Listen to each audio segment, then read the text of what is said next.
Hello दोस्तों, 15 सितंबर का जो थर्ड शिफ्ट था वो कॉन्सेप्ट से प्रश्न पूछे जा रहे हैं और जो टीसीएस हैं वो अभी थोड़ा सा एक जगह पकड़े गए हैं कि घूस लेते हुए, वो भी न्यूज़ में आ चुका है।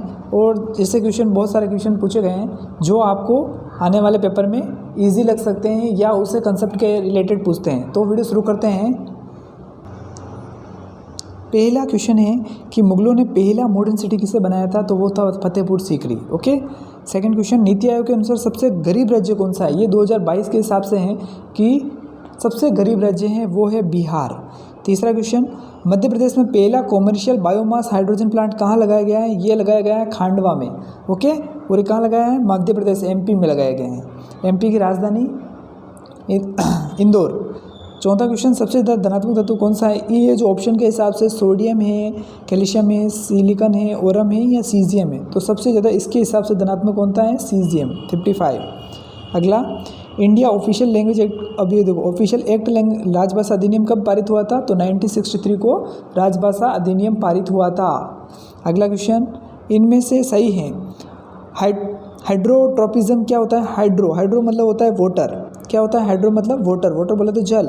और प्लांट ग्रोज टुवर्ड्स वाटर मतलब जो किसके नज़दीक पहुंचते हैं, प्लांट ग्रो कहाँ करते हैं, प्लांट ग्रो करके कहाँ जा रहे हैं, उसके पास में। अगला, हैदराबाद लिबरल फेस्टिवल में कौन सा देश चीफ गेस्ट था, तो वो था यूके। अगला, 2022 में खीरे का एक्सपोर्टर देश कौन था, इंडिया। सबसे ज़्यादा खीरा बोले तो ककुम्बर बोले तो खीरा मतलब जैसे अपन बोलते हैं ककड़ी, वो सबसे ज़्यादा एक्सपोर्ट कौन कर रहा है, इंडिया कर रहा है। अगला, 75 यानी 74वां संतोष ट्रॉफी जो होती है वो किससे रिलेटेड है, फुटबॉल से संबंधित है। और वो किसने राज्य ने जीती थी, केरला ने जीती थी 2022 में। किस राज्य में 2022 तक पंचायती राज व्यवस्था नहीं है। ये वाला क्वेश्चन रिपीट हुआ है। ये वाला क्वेश्चन पहले भी पूछा जा गया। ये नागालैंड में अभी तक पंचायती राज व्यवस्था लागू नहीं है। अगला क्वेश्चन, किसने बैडमिंटन चैंपियनशिप बर्मिंघम में सिल्वर मेडल जीता, तो ऑप्शन थे पीवी सिंधु, लक्ष्य सेन और साइना नेहवाल। तो किसने जीता था, पीवी सिंधु ने जीता था। अगला, ओरल कॉन्ट्रासेप्टिव पिल्स क्या करती हैं। ये देखो, जो अपन नहीं बोलते हैं कि एक सिंपल सा समझो कि अगर आप किसी के साथ संबंध बनाते हो और आप नहीं चाहते हो कि कुछ भी बच्ची हो, इसके लिए ओरल कॉन्ट्रासेप्टिव पिल्स ली जाती है। वो क्या करती है, स्टॉप ओव्यूलेशन करती है और फर्टिलाइजेशन को रोकती है। अगला, राजामोहन राय ने किसकी स्थापना की थी, तो आत्मीय सभा की स्थापना की थी। ये क्वेश्चन था कि 2n = 18 है तो इसमें ऑटोसम गुणसूत्र कितने होंगे। इसके ऑप्शन थे 14, 15, 16, 17, 18, लेकिन इसका आंसर मुझे नहीं मिल पाया है। अगर दोस्तों अगर आपको पता हो कि इसका आंसर क्या होगा तो कमेंट बॉक्स में लिख के ज़रूर बताएं।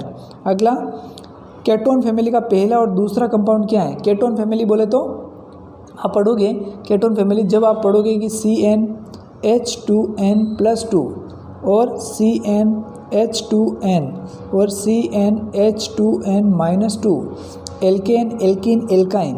तो केटोन फैमिली कौन सी होती है, वो होती है एल्काइन।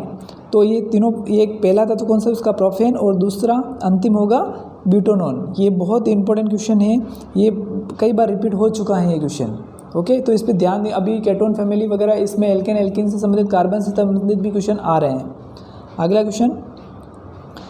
क्वेश्चन है, ये काफ़ी इंपॉर्टेंट है कि ये वाला क्वेश्चन था कि इनमें से एक जैसी प्रॉपर्टी वाले हैं C3H8। ये वाला अभी जो मैंने बताया था आपको, एल्केन, एल्काइन और एल्कीन, ये 3 फैमिली से संबंधित क्वेश्चन है और इसका आंसर ये होगा। लेकिन ये किस तरह से आया है, ये अपना आया है गुणसूत्र से, फॉर्मूला से आया है। अगला, इनमें से कौन सा कॉम्बिनेशन रिएक्शन का उदाहरण है। तो A+B = C, तो ये कॉम्बिनेट A और B मिलकर ही तो C बनाए, तो कॉम्बिनेटिव तो हुआ है। A+B+C+D और AC+BD, इसको बोलेंगे double displacement reaction. AB+C, AC+B, ये इसमें क्या बोलेगा, सिंगल डिस्प्लेसमेंट। A+B = A+B, तो ये हो गया अपघटन। तो आप समझ में आ गया ना, चारों रिएक्शन मैंने बता दिया है। अब इस रिएक्शन से संबंधित कोई भी क्वेश्चन आएगा तो इसी से संबंधित आएगा। अगला एक रिएक्शन आया H2NO2, यानी हाइड्रोजन प्लस ऑक्सीजन मिलकर H2O बनाता है, तो कौन सा रिएक्शन होगा, तो ये कौन सा होगा, कॉम्बिनेशन रिएक्शन। अगला, मेंडेलिक पीरियड टेबल में एलिमेंट का वर्गीकरण किस प्रकार होता है, तो मेंडेलिव ने क्या था, एटॉमिक मास, परमाणु